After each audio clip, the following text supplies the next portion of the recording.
Suat siasat hampir 5 jam pada hari itu, hari pertama, oleh pegawai penyiasat. Dan 5 kali jugalah saya dipanggil oleh pihak polis untuk memberi keterangan tambahan.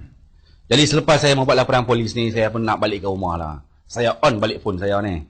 Masa saya buat laporan, saya off. Apabila saya on, tuan-tuan puan, saya dapati hampir keseluruhan pemimpin-pemimpin Pakatan Rakyat cuba menghubungi saya pada masa itu. Bila saya cek balik satu-satu call tu, semua call yang semua memang kenal lah. Ketua Menteri Pulau Pinang yang hari pertama saja, lepas saya buat laporan polis, dia cuba menghubungi saya hampir 35 kali. Lim Guo Eng ni. Tak termasuk Lim Kit Siang, Karpal Singh, Jeff Uy, Ronnie Liu, Tony Po, daripada PAS ada, daripada PKR ada. Semua cuba nak menghubungi saya. 2 hari saya tak berani nak ambil phone. Takut. Saya takut nak ambil phone 2 hari. Sebab pressure. Isu dah meletup hangat. Kita stres. 2 hari saya duduk diam. Sampailah hari ketiga tu. Dalam pukul 9 pagi tu. Lim Guo Eng memang dia call. Tiap-tiap hari dia call saya. Hari ketiga tu saya beranikan diri saya lah. Tak apa, saya ambil bilang. Saya panggil dia bos. Memang daripada dulu saya panggil dia bos. Dia saya pun jawab lah. Kata dia good morning. Bila dia dengar suara saya, tuan-tuan, dia tak kata apa. Terus dia maki saya. Dia maki hamun saya dalam bahasa Inggeris. Macam-macam dia kata kat saya. Dia kata apa kat saya? Why you go and make report? You should come to us. We can solve this issue without you going to the police. Saya kata, boss, this is regarding my religion. I don't care about your religion. Party is more important than your religion. Parti lebih penting daripada agama kamu, dia kata. Saya nak kamu tarik balik laporan polis ni hari ini juga. Dia bagi arah kat saya. Saya nak you tarik balik laporan polis you hari ini juga. Saya kata, sorry bos, saya takkan tarik balik. Razali, you don't against me, eh? You know isn't it my character? You know isn't it very well? Guo Eng ni, tuan-tuan puan, dia merupakan seorang pemimpin yang mempunyai 2 watak yang cukup berbeza. Saya duduk lama dengan dia. Di hadapan tuan-tuan puan, itu merupakan watak lakonan saja. Di belakang tu adalah watak real Lim Guo Eng. Siapa yang rapat dengan dia lah yang bisa tengok apakah watak sebenar Lim Guo Eng. Beliau mempunyai satu kumpulan gangster yang cukup jahat di Pulau Pinang. Mereka sanggup buat apa saja untuk Lim Guo Eng. Saya tahu. Sebab saya bersekongkol dengan mereka pada masa itu. Saya bersekongkol dengan dia pada masa itu. Saya tahu siapa-siapa dia. Okay. Dia kata, you don't against me. Saya kata, no. Saya tetap dengan pendirian saya takkan tarik balik laporan polis tu. Saya kata, I stick with my decision. I won't pull out this report. Okay? Never mind, Razali. If you don't want to pull out this report, I will make sure after this, your life in Penang will be miserable. Saya akan pastikan kehidupan kamu di Pulau Pinang akan huru-hara. Never mind, sir. Whatever you want to do, you do. I don't care. Saya letak phone balik. Lepas setengah jam dia call. Saya tak mau jawab dah. Lepas itulah pada 18 Mei, seorang pemimpin tertinggi PAS menghubungi saya. Saya ni cukup rapat dengan beliau. Cukup rapat. Lebih kurang macam adik dengan abang lah. Kami dua ni. Banyak tempat kami pergi bersama. Semasa kejadian ni, beliau berada di luar negara. Lepas balik ni mungkin dia tahu, dia call saya. Saya panggil dia abang. Dia call saya, bagi salam. Tak jawab juga. Dia pun serupa juga. Maki saya juga. Awak hang ni bengong pergi buat laporan polis ni. Siapa suruh hang pergi buat? Abang, isu-isu agama, saya kata. Tak apa. Demi politik agama kita boleh kompromi, dia kata. Tak salah kalau kita kompromi agama demi politik. Matlamat utama kita nak tawan Putrajaya. Siapa suruh hang pergi buat benda ni? Hang ni calon yang akan bertanding. Siapa suruh hang buat? Hang fikir masa depan hang. Masa depan anak hang, bini hang. Hang tak sepatutnya buat benda ni. Aku nak hang tarik balik laporan polis ni hari ni juga. Aku nak hang tarik balik. Sorry abang, isu agama abang mana boleh benda ni. Abang tahu tak benda ni berlaku? Memang aku tahu berlaku. Tak apa. Kita benang dulu Putrajaya. Lepas tu kita tahu lah kita nak buat apa-apa. Janji benang dulu. Saya kata tak, isu agama. Aku kata tak apalah. Adakah Islam hang lebih pada aku? Aku PAS kata tak apa. Hang apa? DAP? Hang tahu apa? Sampai tahap tu dia kata kat saya. Aku nak hang tarik balik ni laporan ni. Hang tarik balik. Saya masih tegas. Saya tak akan tarik balik. Abang, saya tak akan tarik balik. Walaupun apa berjadi, saya tak akan tarik balik. Hang pasti apa ketegak sangat ni? Pasti apa hang jadi macam ni? Apa dah jadi dengan hang? Okey, sekarang kita settle. Kami sanggup bagi hang 1 juta ringgit kalau hang sanggup tarik balik laporan polis tu. 1 juta ditawarkan kepada saya. Cukup senang dia kata. Kalau setuju, dalam masa 3 hari kita akan sediakan wang tu. Dalam masa 3 hari saja. Selepas itu dia kata, dalam masa seminggu, kita akan terbangkan saya, anak saya, bini saya, lagi duduk di Melbourne. Jangan duduk di Malaysia. Duduk di Melbourne, dia kata. Segala keperluan kami akan ditanggung oleh pihak-pihak tertentu di sana. Tapi dia kata, sebelum hang pergi Melbourne, hang buat satu perkara cukup kat kami. Hang tolong kami satu benda cukup. Saya tanya, dia apa dia? Hang buat satu sidang akhbar. Dalam sidang akhbar tu, hang kata, saya ni dipaksa oleh UMNO untuk membuat laporan polis tu. Dia suruh saya tuduh UMNO. Saya kata dia, abang, yang buat laporan polis ni saya. Pasal apa yang kita nak membabitkan pihak yang ketiga? Han tuduh pi dah lepa. Aku dah buat kerja ni takkan Han tak tahu ke? Han tuduh lepa cukup. Lepas tu Han lari pergi duduk sana. Kita tahu lah kita nak buat apa. Pemimpin PAS. Ingat tuan-tuan kenal kot siapa pemimpin dia ni? Semua kenal lah. Dia very famous. Ini merupakan lagu yang paling-paling dia suka lah. Dah lah, muzik tak lah. Lagu yang paling-paling dia suka. Saya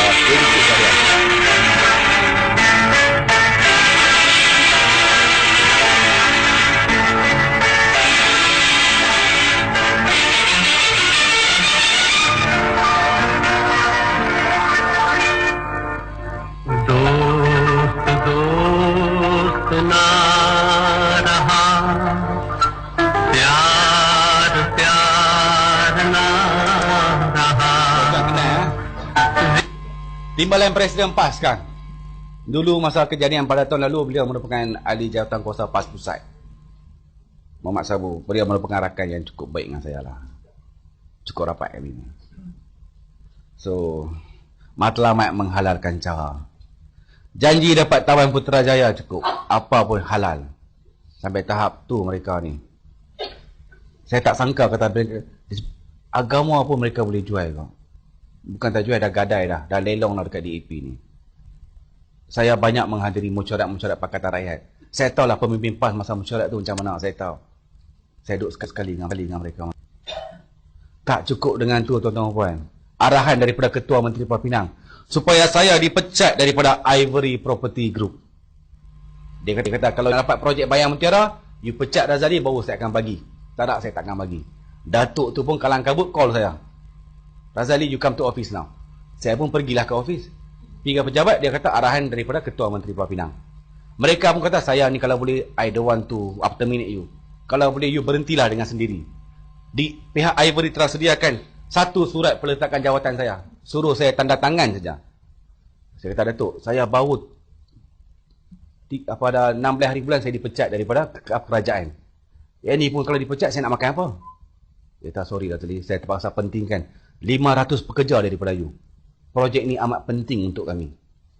Takkan disebabkan you saya nak buang projek lebih pada 1 bilion.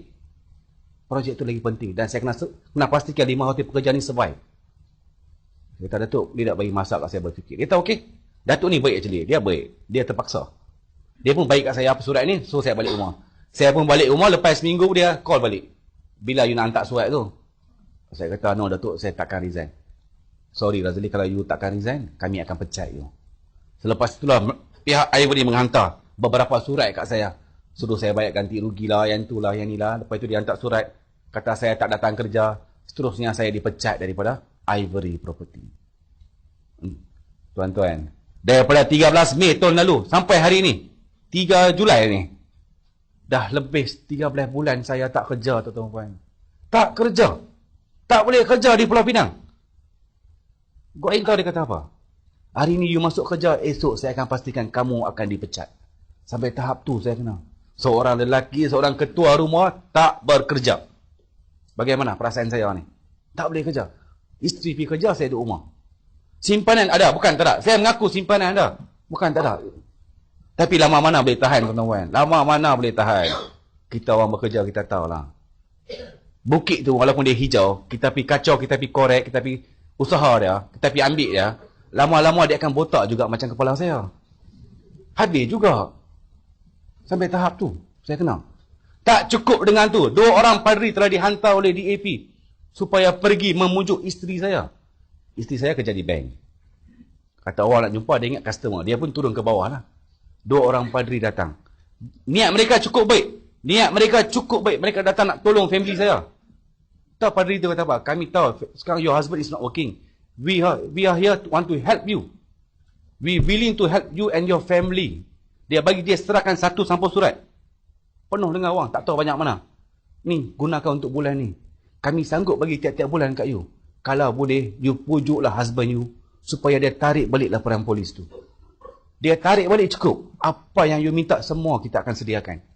Janji saya tarik balik laporan polis saya. Tahu isteri saya kata apa? Saya yang suruh dia pergi buat laporan polis tu. Dia kata, saya yang ikut dia pergi buat laporan polis tu. Kalau tuan-tuan datang, another time you come and disturb me, I will make report against you. Because you come and disturb at my working place. Lepas tu mereka pergilah. Dia cuba dengan saya, tak boleh. Dia cuba dengan mak sabu, tak boleh. Dia cuba dengan isteri, tak boleh. Lepas itulah mereka menggunakan kekerasan. Bermulalah ugutan bunuh terhadap diri saya ni. Macam-macam mereka hantar peluru lah, pisau lah, asid lah, yang tu lah, yang ni lah. Terlalu banyak. Ugutan bunuh ni terlalu banyak. Saya ni di Pulau Pinang ni sebagai seorang pelarian. Saya ni di Pulau Pinang. Nyawa di hujung tanduk sekarang. Anything can happen. Sampai tahap tu saya kena. Saya menjadi buruan DAP sekarang. Mereka pula tahu tambah-tambah saya sekarang duk keluar memberi taklimat. Lagi dah. Sehingga kan saya ni terpaksa dikawal oleh pihak keselamatan 24 jam sekarang ni. Daripada hari pertama sampai sekarang dikawal. 24 jam saya dikawal. Saya, anak saya, bini saya. Kami tak bebas. Nak pergi supermarket pun ada time dia yang kami boleh pergi. Ada time yang kami tak boleh pergi. Malam pun nak keluar ada time juga. Time ni you kena balik lah. Rumah penuh dengan CCTV. Di luar tu. Sampai tahap tu. Bayangkan tuan-tuan bagaimana. Bagaimana sengsaranya saya 13 bulan ni. Tak bebas. Nak keluar malam tak boleh. Tuan-tuan boleh. Nak pergi kena tarik kan. Nak pergi tengok bola di malam boleh. Saya tak boleh. Bini saya nak pergi kerja pun pegawai ikut. Anak saya nak pergi sekolah pun pegawai ikut. Tahun lalu anak saya ambil SPM tu. Nak pergi tuition tak boleh. Nak pergi sekolah pun tak boleh. Pada satu ketiga. Kalau dia gagal kalau disebabkan saya. Siapa? Saya lah. Nasib baik lah. Bila keluar keputusan dia dapat 10A. 10A plus dia dapat. Nasib baik dia dapat. Kalau tak lah. Punca kegagalan dia saya. Sampai tahap tu kami kena. Disebabkan saya tak bagi kerjasama dengan DAP. Mereka duk cuba sampai sekarang mereka duk cuba juga. Baru-baru ni lawyer datang berjumpa saya juga, lawyer mereka ni. Suruh saya tutup mulut. Jangan cakap. Jangan cakap. Dia dapat maklumat kata saya sekarang keluar memberitahu rahsia-rahsia DAP. Dia bagi amaran kat saya, jangan cakap. Sampai tahap tu. Masa saya duk makan kebetulan dia main. Cina. Dia bagi amaran kat saya. You don't talk about DAP anymore. Bayangkan. Jadi di sini tuan-tuan saya ingin memberitahu. Apakah rancangan DAP sekarang kalau dapat Taman Putrajaya ni? Banyak rancangan. Saya ni bersekongkol dengan mereka. Okay? Saya bersekongkol dengan mereka. Banyak rancangan yang dibuat oleh pihak DAP. Seperti yang saya katakan tadi, saya tak tuduh orang lain. Saya lah orang yang terlibat secara langsung. G17 inilah yang menggerakkan semua jentera-jentera DAP secara dalaman. Tapi benda yang pertama ni saya tahu 5 Mei.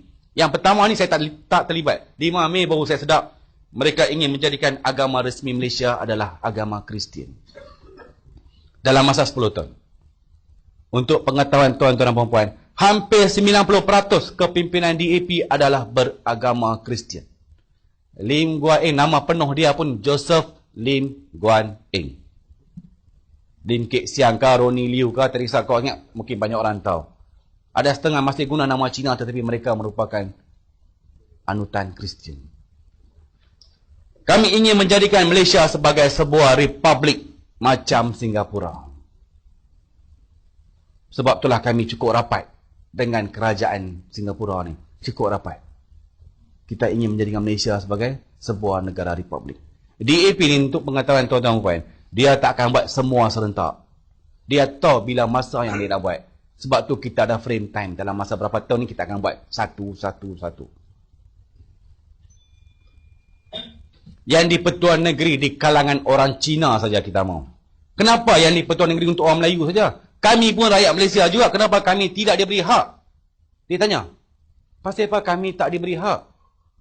Kita pastikan kalau dapat tawan tempat ni, Putrajaya ni, kita akan pastikan Pulau Pinang, Melaka, Sabah dan Sarawak lepas ni, TYT adalah daripada di kalangan orang Cina. Sistem raja berperlembagaan. Ni mungkin ramai orang duk cerita benda ni. Kita akan hapuskan. Lim Kit Siang biasa kata dalam satu mesyuarat, raja-raja yang ada di Malaysia ini adalah daripada keturunan lanun, perompak dan pencuri. Is it you want pirate to rule our country? Dia tanya. Tuan-tuan masih ingat tak apa yang berlaku 11 April yang baru lalu? Semasa pertabalan Duli Yang Maha Mulia Seri Paduka Baginda Yang di-Pertuan Agong. Tengok bagaimanakah mereka menghina mencaci raja. Kerana apa? Mereka yakin kalau dapat tawan Putrajaya, itulah pertabalan agung yang terakhir di bumi Malaysia ni. Lepas ni tak ada dah. Kita akan lantik presiden. Kita akan turunkan 9 raja. Kita akan lantik satu presiden. Presiden pertama memang kita akan bagi kat orang Melayu. Yang pertama sahaja. Lepas yang kedua seterusnya akan diberikan kepada orang Cina dan orang India saja. Macam Singapura lah. Yang pertama dia bagi kat orang Melayu. Lepas itu mana ada dah. Tengok sejarah Singapura. Yang pertama yang dia bagi kat Melayu. Lepas itu semua Cina, India, Cina, India, Cina, India. Ya. Itulah perancangan DAP. Azan kita tidak akan benarkan. You nak azan dalam masjid atau dalam surau. Bukan di luar. Ini mengganggu hak asasi agama dan bangsa lain. Sekarang di Pulau Pinang, arahan kerajaan supaya azan diperlahankan. Matlamat DAP ada supaya azan diharamkan. You azan dalam cukup, jangan azan luar. Ada satu orang perempuan Cina hantar surat ke Goeng. Dia kata pagi dia tak boleh nak tidur. Azan subuh mengganggu dia. Disebabkan surat itulah Lim Goeng buat satu keputusan. Mengharapkan mufti supaya memberi arahan. Supaya azan diperlahankan. Ni cerita yang berlaku di Pulau Pinang. Ramai orang yang tak tahu. Kenapakah arahan kerajaan supaya azan diperlahankan? Benda ni berlaku di Taman Seri Damai Batu Lancang. Saya abad tempat sekali. Pertandingan tilawah membaca Al-Quran. Sekarang baru yang habis peringkat kebangsaan. Yang lepas ini peringkat antarabangsa. Kita akan haramkan. Ini tidak adil. Tidak adil untuk agama lain. Kenapakah agama lain tidak diberi keistimewaan begini? Dia kata apa? Arab Saudi pun tak buat benda ni. Pasal apa yang Malaysia pandai-pandai nak buat? Not fair to other religion. So we won't do this.